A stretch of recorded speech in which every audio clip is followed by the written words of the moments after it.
ఎలా ఉన్నారు, బాగున్నారా? సో ఈరోజు అయితే వెజిటేబుల్స్ బ్లింకిట్ యాప్లో అయితే తీసుకున్నాము. వర్షం పడుతుంది వెళ్ళడానికి అవ్వదు అని చెప్పేసి ఫస్ట్ టైం ఇలా ఆన్లైన్లో వెజిటేబుల్స్ తీసుకోవడం. చూద్దాం ఇవి ఎలా వచ్చినాయో ఏంటి అని చెప్పేసి. అంటే మనకి ఫ్రెష్ తీసుకొచ్చి ఇచ్చారా లేదు అంటే ఎలా ఇచ్చారు.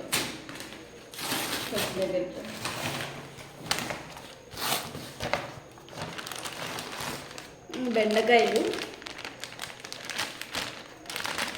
ఫ్రెష్గానే ఉన్నాయి. బెండకాయలు అయితే బెండకాయలు కొన్ని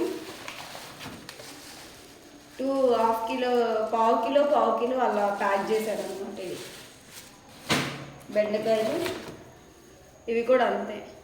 దొండకాయలు అయితే కొంచెం, ఇవి కూడా అంతే.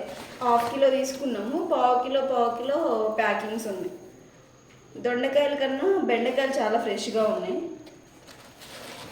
అలాగే బంగాళదుంపలు ఇవి బాగానే ఉన్నాయి.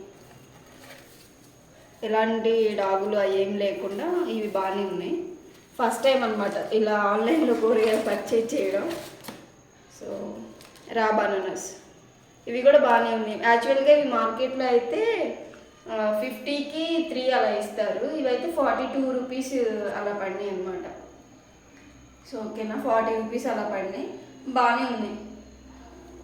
సో పర్చేజ్ చేసుకోవచ్చు అని అయితే అర్థమైంది. అంటే ఇఫ్ ఇన్ కేస్ మనకు వెళ్ళడానికి అవైలబుల్గా లేదు, వర్షం పడుతుంది అనుకుంటే ఓకేనా. రీజనబుల్గా కూడా ఉంది కాస్ట్. ఓకేనా, వీడియో నచ్చితే లైక్ చేయండి, షేర్ చేయండి. మీకు కూడా అవసరమైతే బ్లింకిట్ని యూజ్ చేసుకోవచ్చు, వర్త్ఫుల్గానే ఉంది. బాయ్.